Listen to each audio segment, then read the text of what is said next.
Hello. So now we are going to start next chapter, which is you see we discussed today like in international relationship. Now we are going to start with sorry. Now we are going to start with some economy portion was left. So we were in page number 89.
Yeah.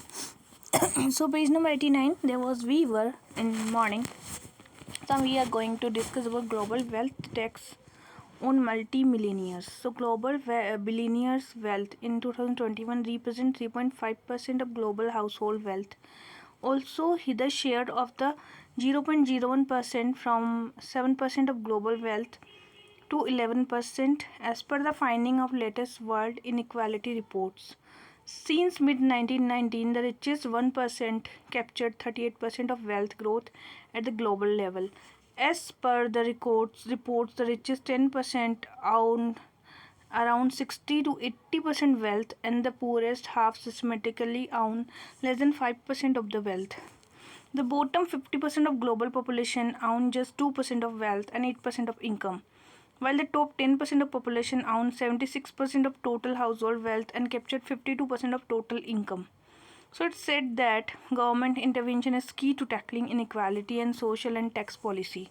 So economics Thomas Piketty has suggested developing new forms of wealth taxation on multimillionaires, including a progressive rate of wealth tax rates according to value of the total amount of wealth owned. What has been happening is a higher concentration of wealth, more wealth inequality, and our tax system so far as most countries in the world has not adopted to this.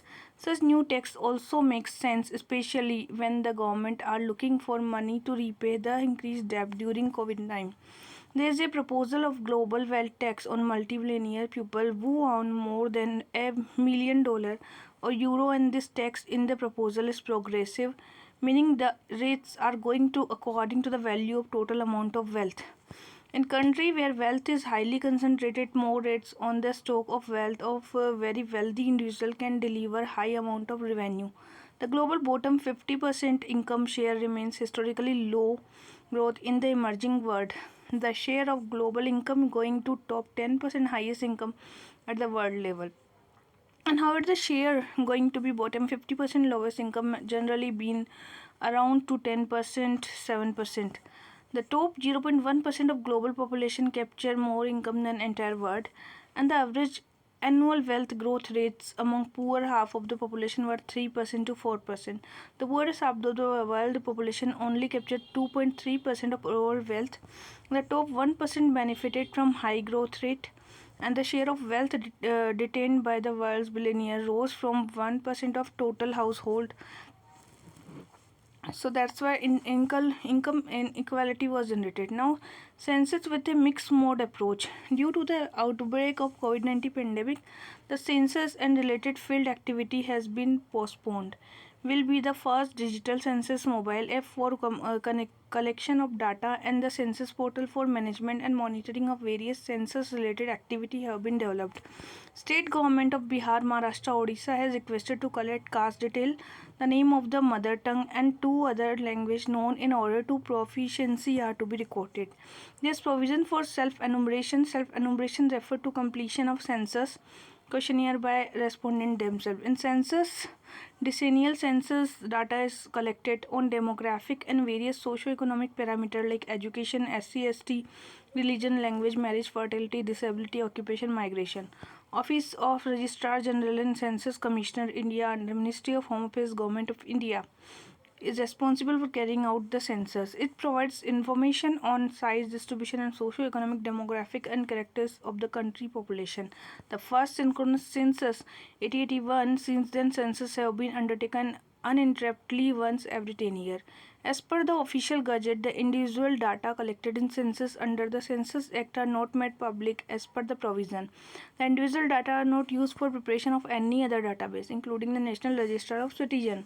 Only the aggregated census data at various administrative level are released, and the census will be conducted 18 languages, 22 scheduled languages, and English, while census was 16 out of 22 scheduled language declared at the time. The census data would be available by the year 2024 and 25, as the entire process would be conducted digitally, and data crunching would be quicker. The Census Act 1948, as amended in 1994, defined the act. In this act, unless the context otherwise require, premises like means any land, building, part of building includes a hut, shed, or other structure. Prescribed means prescribed by rules made under this act. Vehicle means any vehicle used or capable of being used for road transport, whether propelled by mechanical power or otherwise. What is the Registrar General of Census Commission of India? Registrar General and Census Commission of India was founded by the Government of India, Ministry of Home Affairs. Arranging, conducting, and analyzing the results of Demographic Survey of India, including Census of India and Linguistic Survey of India. The position of registrar is usually held by a civil servant holding the rank of Joint Secretary. Socio-economic caste census, which collected the first figure on caste since 1931, is the largest exercise of the enumeration of caste and supplies data to different socio-economic status of household based on the housing, education, land holding, differently ables, occupation, profession, SC, ST, and income. The census thus provides a portrait of the Indian population, while socio-economic consensus is tool to identify beneficiary of state support. Multidimensional Poverty Index is the resolution of United Nations General Assembly 25 September established 17 Sustainable Development Goal. Goal 1 is to end the poverty is multidimensional in nature and definition, while the target 1.1 seek to eradicate extreme poverty, measures people living less than 1.25 a day. Target 1.2 aims at the reducing multidimensional poverty defined national definition. Niti Aayog has recently released the state-wise national multidimensional poverty index with the global index released the United Nations. According to the global MPI, India ranked 66 of the 109 country. The global MPI is part of government decision to monitor the performance of the country. It is an international measure of multidimensional poverty covering 107 developing country. It was first developed in Oxford Poverty and Human Development Initiative, United Nations Development Programme. It is high-level political forum, sustainable development, United Nations every year. The dimension poverty range from deprivation, health facility, education, and living standard. It is computed by scoring each survey household 10 parameters like nutrition, child mortality, schooling, attendance, cooking, fuel, sanitation, drinking water, electricity, housing, and household assets. National Multidimensional Poverty Index. The National Multidimensional Poverty Index for India will facilitate formulation of sectoral policy and targeted intervention which contribute towards ensuring that no one is left behind. This baseline national MPI reports and dashboard is a landmark first step in bringing multidimensional poverty as a tool to the policy table in national and subnational level. Enable estimation of poverty not only at the level of state but also for all the 700 plus districts across 12 indicator captures simultaneous deprivation and indicator wise contribution to poverty. It is expected that the reports will play an instrumental role in sensitizing government, research, civil society, citizen, stakeholder needs for importance MPA as a powerful policy. At the higher level could be used as an input to design of development policy scheme, budget allocation and target setting. At the lower level, for instance of district MPI could decide priority of execution and delivery, which every district based on new survey data action could be redesigned to shift focus. So Niti Aayog will play a key role in charting this path and supporting the stakeholder. The National MPI project is the first attempt to define poverty measures, aimed to deconstruction the global MPI and creating a global aligned and yet customized India MPI. The MPI is based on three dimensions: health, education, standard of living, and weighting of one-third in the index. The household microdata collected at the unit level, National Family Health Survey of the basis of computation, this unit line microdata collected to use in current MPI reports and to derive an idea of baseline multidimensional poverty where the country was with respect to before full-scale rollout of above mentioned. The MP identified that 25% of population as multidimensional poverty and the progress of the country will with respect to this baseline will be measured using the National Family Health Survey 5 data. MPI Coordination Committee is there. Interministerial Coordination Committee Niti Aayog include ministry and department pertaining to areas such as health, education, nutrition, rural development, drinking water, sanitation, electricity, and urban development. Experts, Ministry of Statistics and Program Implementation of Publication Agency and UNDP. Engagement with state building consensus at the subnational level. State and union government are pivotal stakeholder. With the 36 and union territory 700 district substantial entity represent the myriad socio-political, geographical, economic diversity for a public policy tool such as the national MPI to fulfill research, realize the potential utilization result and findings, and simultaneously successful of identifying and implementation of reform area and action to improve the lives of the household and individual would significantly be influenced by level of adoption of level of state. Therefore, building consensus of the needs to create a national MPI and the model, therefore, developing capability, understanding and appetite for the novel policy tool with a primary stakeholder and policymaker and implementers. So the MPI used the globally accepted methodology developed by Export Poverty Human Development Initiative and the United Nations Development Programme. Dimension of index has proven to help identify and achieve targeted policy. The index is calculated first setting deprivation cut of each indicator, the level of achievement considered normatively sufficient for an individual to be considered not deprived in indicator. For example, individual has completed at least 6 years of schooling, such as cutoff would be applied to determine whether the individual deprived to each indicator. So Bihar has the highest proportion of people, 51% state population who are multidimensionally poor and 42% on Uttar Pradesh. Bihar also has the highest number of malnourished people, followed by Jharkhand, Madhya Pradesh, Uttar Pradesh, and Chhattisgarh. Kerala, Goa, and Sikkim have lowest percentage of population being multidimensionally poor. Among the Union Territory, Dadra and Nagar Haveli, Jammu Kashmir, Ladakh, Daman Diu, and Chandigarh have emerged as poorest. And the poverty ratio in India is still high. Growth by itself will not be adequate to reduce poverty. So how does poverty stifle human development? Can poverty elevate measure address the problem of stifled human development? Now connected lending. So the Reserve Bank of India has recently decided to keep on hold the implementation of the recommendation made by the internal working group to issue banking license to large industrial group. Many view the RBI decision as the prudent step to preserve the financial stability. An internal working group of RBI headed by P.K. Mohanty recommended, among other things, that the RBI allow large industrial group to set up banks. The group recommendation was seen by analysts as an effort to bring more private capital into the banking system and help increasing the lending. The proposal was met with criticism from many experts, including former RBI Governor Raghunath Rajan and former RBI Deputy Governor Viral Acharya. Many countries across the world either completely ban industrial groups from owning bank or heavily restrict such ownership. The RBI has been mulling the working group recommendation over the past 1 year and has accepted some of the recommendation. However, it has decided to put on hold the major recommendation to allow industrial group to own the operate banks. What is the problem with allowing large industrial group to set up bank?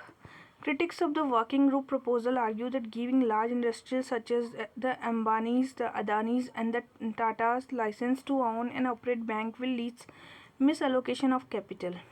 The logic behind the opposition is that this could give the connected lending, a system where the owner of the bank give their company or connected parties loan and lesser rates of interest. Basically, if you own the bank, you can lend yourself money at a lower rate of interest for risky project. For example, a bank on the Ambani may prefer to lend to companies that come under the Reliance Group over those owned by Tata or the Adanis. A bank owned by the certain industrial group may also be more willing to offer the loan to its sister company even if they do not meet credit standards. Such loans are more likely to turn into bad assets and threaten the stability of financial system. Critics also believe that the India lacks the infrastructure necessary to effectively implement regulation to prevent such dangerous connected lendings. And the failure of many private banks passed due to the bad lending decision to have been cited as a decision to oppose the idea of the large industrial group entering the banking. Even though private banks maintain better assets quality than public bank, critics will still fear the private bank may be more prone to making bad loans. Granting bank license to industrial group would give them group easy access to capital. Remember that under the current fraction reserve banking system possess the rare privileges to create loans out of air without the commensurate size of deposit. So an industrial group that own a bank can expect an abundant supply of loan, and this can potentially lead to serious problem. For example, an industrial group suffering huge losses could use its banking wing to keep itself for a long time. But connected lending do not dangerous if the bank management understand that throwing good money after bad is not a wise decision. It should also be noted that banks in general are protected from going bust by RBI, usually citing the systematic risk and failure and the desire to protect the deposition. Such protection itself, however, raises the risk of moral hazards and poor lending practice without worrying about the consequences. Even though clearly say that large business group will be allowed as promote bank only necessary amendment to the banking regulation. RBI government Raghunath Rajan Indian banking system was so strong on regulation the sector would not have been such large problem of NPA. Now challenges of achieving the 9.5% growth rate. The National Statistical Office released the GDP number indicating the pace of economic recovery in India. So contraction was highest in the first, gradually easing off in the subsequent quarter. Base effect was strongest in the first quarter, and real GDP and GVA growth rate was 20% and 18%. The base effect weakened in the second quarter. GDP and GVA growth rate 8.5 and 8.5%. The base effect is expected to weaken further in third and fourth quarter. Real GVA for the first half of the remained below the level in the first half. Real GDP for the first half was 4.4%, and so strong growth momentum would be needed to ensure that end of this fiscal year the real term GDP their corresponding pre-COVID-19 level. Gross fixed capital formation show a positive growth 1.5% in second quarter, and corresponding level even gross capital formation. Private final consumption expenditure its correspond level. This indicate that investment as well as consumption demand has been pick up strongly, ensure that economy emerge on the positive sides. And H1 on the output sides only for the 8 GVA sector have exceeded their corresponding level. So what we want to boost the growth: agriculture, electricity, mining, quarrying, public administration, defense and service. To upsurge in the growth, public administration, defense sector's second quarter is due to the central government emphasis on capital expenditure, which started gathering the momentum. A strong fiscal support for the government capital expenditure is required. This is currently being facilitated by the buoyant center growth, gross tax revenue having growth rate 64.2%. The nominal GDP growth and the implicit private deflector based inflation 9%. And the center incentivized the state capital expenditure through additional borrowing limits would also help in this regard. According to available information, 11 states in the first quarter and 7 states in the second quarter for the release of the additional transaction. Increase in expenditure, food and fertilizer, Manrega extension of Pradhan Mantri Garib Kalyan Yojana, with increased government capital with some shortfall in non-tax and in spite of pressure. So national monetization pipeline, infrastructure pipeline, this is also for that. Now, biofuel industry in India. Question based on biofuel: examine the potential and associated challenge to biofuel and sustainable energy resources. So first of all, PM Modi in his address, the COP26 released India updated in the form of 5 key announcements, like goal to produce 500 gigawatt renewable energy by 2013, achieve the net zero by 2017. Global situation: global energy demand is every rising, projection to reach whopping 70 billion tons oil equivalent in next decade. According to the energy outlook, India share global energy demands expected to reach 11% by 2040. As emission heavy fuel like coal, oil, gasoline contribute 69% of the national energy supply, this whopping demand will naturally bring adverse climate ramification.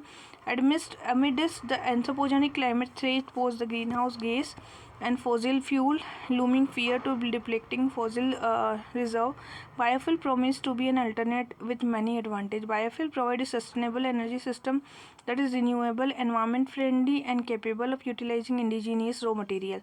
The most commonly employed method for biofuel production involves fermentation, a process in which microbe converts simple sugars such as glucose to value-added chemical by various biochemical pathway. Biofuel production can be carried out mild temperature range, contrast to chemical method, which make the entire process energy efficient. In comparison to fossil fuel derived energy, biofuel project scope not only in the reduction of carbon emission but also ensure self-sufficiency of raw material. So there is high process cost. Despite of the above mentioned advantage, microbial fermentation for biofuel production face a lot of challenge. The process cost is very high is comparison to comparison fuel. A major fraction of this cost is on to expensive. Based on the feedstock used, biofuel are categorized into 4 generations. The first generation use food crops such as corn and sugar corn, while the second generation based on utilization of lignocellulosic agro residue, rice bran, and wheat bran. While the first one leads to ethical debate, food and fuel, second generation feedstock are plenty and generally considered the waste. Additionally, food waste from restaurant, kitchen, supply chain is a good source of sugar and referred to the municipal solid waste is nuisance to the environment and public health. India has huge capacity to produce this feedstock and million ton of agriculture waste every year. So biofuel production due to their indigenous abundance, cost effectiveness and high sugar content. Additionally, utilization of such raw material enable a circular economy. So low efficiency of this fermentation production to complete with market demands, high yield and low substrates desirable. However, utilizing agriculture and food waste and pre-treatment of breaking layer of cellulose, hemicellulose and chitin respectively. This often result in multi-step processing, making process tedious and expensive. To improve the yield, process efficiency, biotechnology tools such as genetic engineering and process engineering is being applied. And biofuel research policy initiative. The policy are centered around increasing the production of bioethanol, sugar containing sugar beet, sorghum, and starch containing material, corn and damaged food grain. And recognizing the lack of capital in sector, the government has mobilized a viability funding gap scheme. So ethanol blending are essential for petrol benefit. India's target 20%. Through various domestic international initiative biofuel industry in the few years, India has reiterated its inclination to explore biosolution, another form of renewable energy, launch mission integrated refineries, collaborative initiative between India and Netherlands, and integrated biorefineries biomass into value added product while recovering much energy as possible. It has been potential to produce bulk and fine chemical in robust and self-sufficient, sustainable and ecologically friendly manner. And even before the recent COP26 announcement, India has sought to establish itself in biofuel sector through international mechanism in recent year. In the backdrop of PM Modi, India-US new a task force of biofuel which was promote technology, develop a business model to develop the biofuel sector. Asian Development Bank 2.4 million grants under Asian Clean Energy Fund for supporting biofuel development. India also MIU, Brazil and Bioenergy Corporation hold an excellent track records for harnessing sugarcane, will reduce the dependence on fuel import that save foreign reserves. Niti Aayog expert committee fulfilling targets for 20% ethanol blending and 4 billion to forex reserve. Address the supply chain vulnerability of fossil fuel based energy system as India's mammoth agriculture waste is generated in countryside. Setting up the biofuel manufacturing plants will create localized supply chain. Therefore, local supply chain needs to be efficient to account for perishability of the feedstock due to pest contamination. It will cut down logistic and transportation costs on renewable energy and insulate the supply chain geopolitical instability. So semi-skill employment in rural area, additional income to the farmer and 2 billions owing to ethanol industry purchasing power of rural India will be increased. And biofuel production of self-reliance one can become reality by incentivizing and educating the local supplier and waste segregation about the wealth creating potential of their waste. India needs to promote greater engagement between the science industry and society to meet the goal. Impact of PepsiCo verdict. 2 years ago, PepsiCo India has sued 9 Gujarati farmers for allegedly infringed patent right by growing its registered potato variety. Like, what are the question is India's IPR policy. Okay, so 2 years before, what PepsiCo India had sued 9 Gujarati farmers for allegedly infringing patent rights. So however, now the company registration of variety has been revoked by the Protection of Plant Variety and Farmer Right Authority. It's the authority question the documentation and produced the PepsiCo claiming it was the owner of variety and thus could be considered the registered breeder. So the wider implication of the verdict for intellectual property right in the agriculture sector are being examined by the farmers group as well as seed development and industrial agriculture company. So although verdict largely depend on procedural error and shortcoming of PepsiCo and the registrar with regard to the documentation transfer of right between the plant breeder and the production company. Does touch briefly on the protection of farmer rights and public interest. Farmers have been put to hardship, including the looming possibility of having to pay huge penalty on the alleged infringement they were supposed to have been committing with violating the public interest. So the verdict sent a strong signal to those who hold intellectual property rights for seeds that the unique rights that are provide Indian farmer are not to be transgressed. What is difference in right provided under law to farmer and breeder producing from variety, including a farmer saving seed and using unbranded seeds is a very different to producing a variety which involve breeder following complex technical procedures and there is no risk of commercial competition. IPR owner in the first case when harvest are meant for consumption, processing and grocery market, unlike in later case when harvest are meant for further planting, multiplication of genome So IPR encourage the innovation and protect intellectual property rights. The biggest problem with law is lack of proper enforcement in seed industry, and enforcement is left to the states and uneven. The rampant split of unauthorized and generally modified HBT cotton seeds as an example of this. The unique protection provided to farmer in India can act as an enforcement loophole. So gray area between farmer and aggregators. A farmer is allowed to grow protection varieties, sell the produce, even sell the unbranded seeds under the law, and the intention is good. But there is ambiguity on happen when many farmers sell registered seeds to a aggregator who collect it and then sell it to branded fashion. So if the aggregator own somewhere, he may also call himself a farmer, and therefore there is a possibility of pilferage and parent seed from the farmer field. So other issue, IPR implementation will obstruct innovation and slow turnaround time for registration. As a result, not just foreign investment, even domestic investment innovation is low, and because of lack of protection of IPR, the Indian seeds market have annual revenue 20,000 crore, but less than 3%, about 500 to 600 crores, is flowed back into research. So high with the first national contract farming law passed by Parliament being repealed and under pressure from protesting farm union, there is no uniformity among the new state law, and the seed industry, which depend on the farmer for seed production, prefers to deal with local contractor and sign direct contract with farmer. If it contract is violated, there is no way for private player to enforce it at the village level. So it is better to deal with local player tripartite agreement. Also to inconvenience for the company, inconvenience of the company to sue a farmer, given the PepsiCo and Monsanto have faced political and public backlash. So this is what the whole political issue of PepsiCo, and what are there is the lack of proper enforcement left to the states, gray area of the farmer and aggregators, slow turnaround times for the registration of the varieties, and there was with the national contract farming pass being repealed under the pressure from the protesting by the farmer union. There is no uniformity in the state laws, and the seed industry, which depend on the farmer for seed production, prefer to deal with local contractor rather than sign a direct contractor with the farmer. If the contract is violated, there is no way for the private player to enforce it at the village level.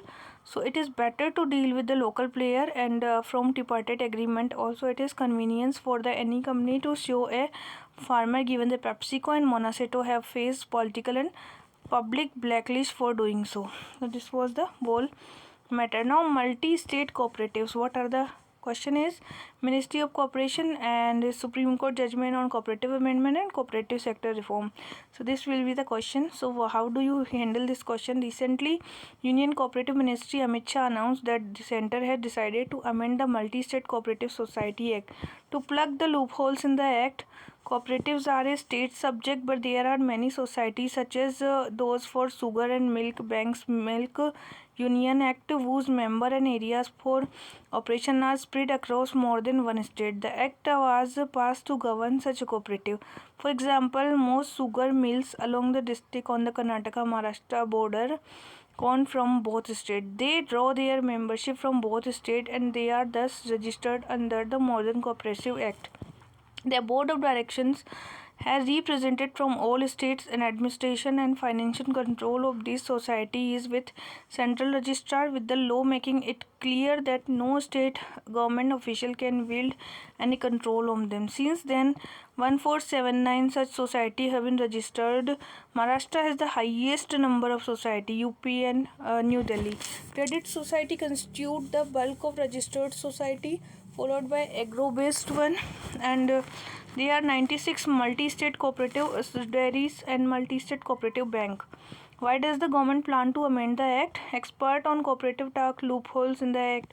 The exclusive control of the central registrar, who is also the Central Cooperative Commission, was meant to allow smooth functioning of the society. The Central Act cushioned them from the interference of the state authority, so that this society are able to function in multiple states. What are they supposed to be facilitate smooth functioning? And experts pointed out the state registered society financial administrative control rests with the state registrar, who exercises it through district and tehsil level.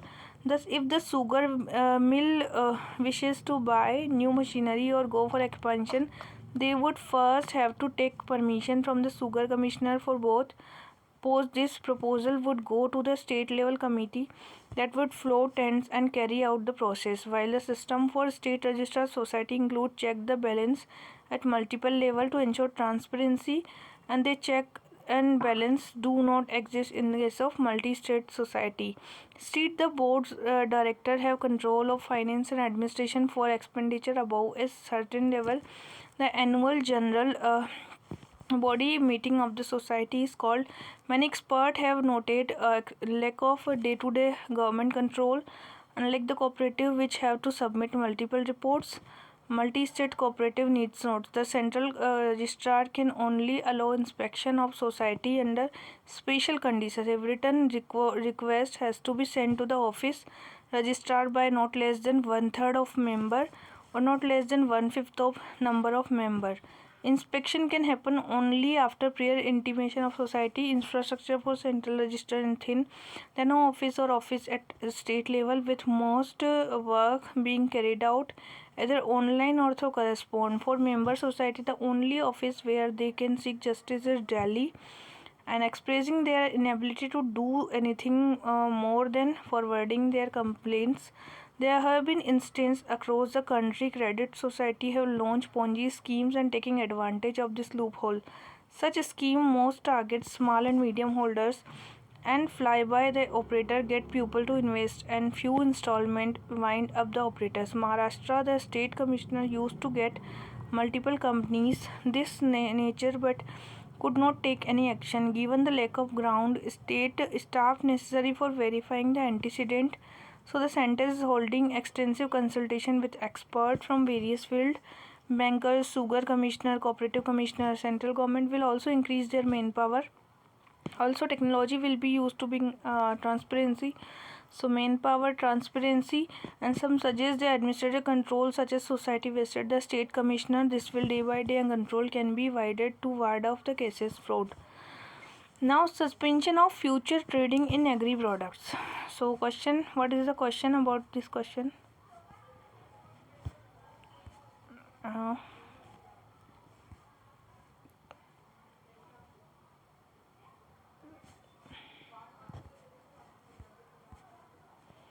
Suspension of future trading in agri products.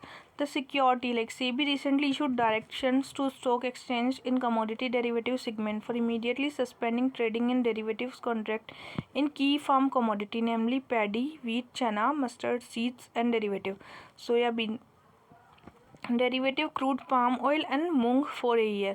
The derivative contract in this commodity were already suspended as per the SEBI.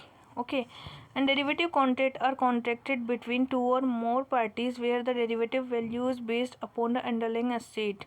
So the price of derivative is established by the price fluctuation of underlying assets. Derivative can be traded on the exchange or other the counter. So how does the system work and what are the derivative trading? Derivative trading takes place when traders speculate on the future price of the assets and selling of derivative to maximize profits as compared to buying an underlying asset outright. Trader also use derivative for hedging to minimum risk, and with derivatives trader can go short and make profit from falling assets price. They also use derivative to hedge against the loan. The ultimate objective is to profit. This is viewed as the deterrent to bring in price discipline. So SEBI order mean now no new contract will be introduced in SEBI. In respect of running contract, no new position will be allowed to be taken. Only squaring up a position has been allowed. The import of such commodities, especially edible oil, will be reduced in short term as trader will not have a hedging platform. Hedging, which is a speculative in nature, has been made difficult. This will lead to release of blocked local produce supplier into a market, which should cool the price and import commodities for speculative gain. So control the inflation, curb the imports. To rein in on rising price of this essential commodity which fueling inflation, it is believed speculators have role in jacking up price and needs to be discouraged to curb inflation, curb imports. India is world biggest importer of vegetable oil, and this measure will make it difficult for edible and oil importer and trader to transact business in use India exchange to hedge their risk. Growth agenda. To suspension of trading in their commodity follow a communication from Department of Economic Affairs which is closely monitored price movement. Such measure will also help in supporting growth as a economy in recovering from COVID-19. As per the RBI Governor recent monetary policy statement, CPI inflation and 4.3% after falling sharply under the persistence high core inflation since area policy concerns and assessment price pressure may persist in immediate terms. So intervention of government have limited that fallouts. So edible oil price and domestic price core inflation, the inflation prints are likely to be somewhat higher over the rest of the year. So, however, it is expected that headline inflation will be peaked soften, therefore, projected inflation 5.3%. Besides suspension of future trading is key farm commodities, the government and the RBI are undertaking multiple intervention to curb the rising inflation. And recently, price of edible oil hit near a records high, and central government reduced the tax on import palm, soya, and sunflower. The Union State government recently reduced the excise duty rate on petrol and diesel aimed at bringing down the inflation. So indirect effect operating the fuel and transportation cost. So this was the CPI inflation was 4.5% and price pressure may be persist in the immediate term. So CPI inflation projected 5.3% besides suspension of future trading, and government RBI are undertaking multiple intervention to curb the rising inflation. And now control the inflation, curb the imports, and growth agenda of the government is the Department of Economic Affairs closely monitoring the such as help supporting the growth. And now the derivative trading takes place. Trader speculate the future price of assets compared to the buying the underlying assets. Outrage hedging in the minimum risk deterrent to bring in price discipline. SEBI future orders respect the running contract. No new position will be allowed to taken, only squaring of the position. So it is the derivatives contract are contract between two or more parties. Derivative values based upon the underlying assets. So this all about question. Now Ministry of Commerce and Industry. What is telling about? It is like to discuss about the Ministry of Commerce and Industry. So India export like its target the 400 billion merchandise, and export have been performing extremely well. Export exceeding 30 billion for 8 consecutive months. The cumulative value of export during has been estimated to 63 billions compared to 174 billion during April-November, which is positive growth 51%. And service export resilient to the pandemic impacted world trade in commercial service. India's share in world commercial service export has increased by 3.5% and 4.1%, leading to improvement of India's rank in leading exporter of commercial service 8 to 7%. Ease of doing in order to provide policy stability during pandemic, the foreign trade policy was extended for a year, and exemption from integrated goods and service tax compensation says under the advance authorization. So IT system revamped, API based message exchange with community partner on export promotion scheme, and common portal has been extended for issuing non-preferential certificate. Implementation: the scheme creates a mechanism for reimbursement of tax duty levy which are currently being refunded under the mechanism at the central, state, local level, but which is incurred poses manufacturing, distribution, export products. Major component was electricity and weight on fuel used in the transportation and distribution. And the scheme operated with end-to-end digitalization and required this service export from India scheme launch aim to promote export of services, and service providers located in India would be rewarded under the scheme. For all eligible export service from India, Mauritius signed the Comprehensive Economic Cooperative Partnership Agreement (CEPA), and first trade agreement signed India with the Africa. An agreement is limited agreement which is cover trade in goods, rules, origin, trade in service, and technical barrier to trade, sanitary, phytosanitary measure, dispute settlement, movement of natural personnel, telecom, financial service, custom, procedure, cooperation in area, provide institutional mechanism to encourage the improved trade between two countries, convert 310 export. As regard trade in service, India service provides will be assessed to around 115. India UAE Comprehensive Economic Partnership Agreement.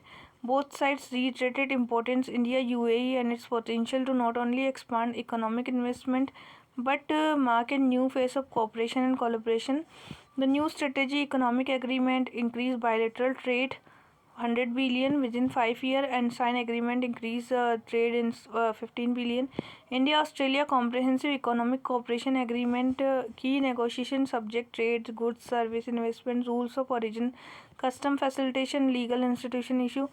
BRICS Trade Fair is the fair in Department of Commerce witness participation events, and the trade fairs also saw the 8,000 virtual booths visit by the business delegate which attribute 2000 business. India Pavilion at World Expo Dubai. First expo was Middle East and Africa, South in Asia. The main theme was Expo connecting the minds, creating the future and mobility and sustainability and opportunity. Dubai is expected to herald the revival of global economy post-COVID pandemic with the participation of more than 190 countries. India Pavilion at the Dubai Expo has turned out to the huge draw, registering another landmark. Government e-market was the transparent procurement and constitute about 23% of vendor base of contribute over cumulative growth, gross merchandise value. GEM has drastically brought down waiting time and price for buyer and ensured timely payment. It has enabled various model of procurement, prescribe and available various analytical tools, and it's a unified procurement system for the country in line with the vision of government will consolidate the scattered vendors based on the publishing portal and better price discovery, dissemination of best practice. A national logistic policy have been developed on the supply demand side, take comprehensive view of sector defining the specific actions, matching and improving the global standard in logistic efficiency, integrate global supply chain. 75-point national logistic reforms action plan have been prepared. The policy targets reduce the cost of logistic 5%.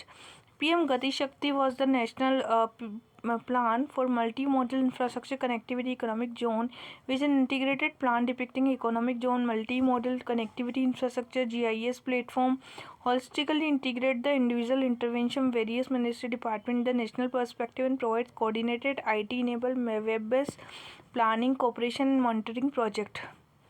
So it is multimodal connectivity of infrastructure pipeline. The Logistic Performance Index derived by the World Bank, India was the 44th in the rank. Trade Infrastructure Export Scheme was the objective to enhance export competitiveness by the supporting development of export-linked infrastructure. Agri-export policy was the UT have finalized the state-specific action plan. Mizoram APEDA signed the MOU with NAFED for strengthening the export linkage for farmer cooperative. In pursuance to the series of interaction held with the Amazon Web Service team, approval was accorded for executing 2 pilot projects for the proposal submitted on blockchain and GI Mangoes and digital APEDA. Blockchain technology is the GrabNet. APEDA implemented blockchain solution as a part of GrabNet traceability system. The blockchain technology helped tracking all the activities step involve the grape life cycle and the rubber sensors. Rubber board is the conducting nationwide sensors on rubber by using digitalized mobile application. And RUBAC developed in the Association of Digital University Kerala with a view to ascertain the area under the rubber, new planted area and replant area, the age profile of tree disregard, collaborating project for rubber plantation and northeast in improving quality of the rubber. So now environment will be the next. So next will be the environment.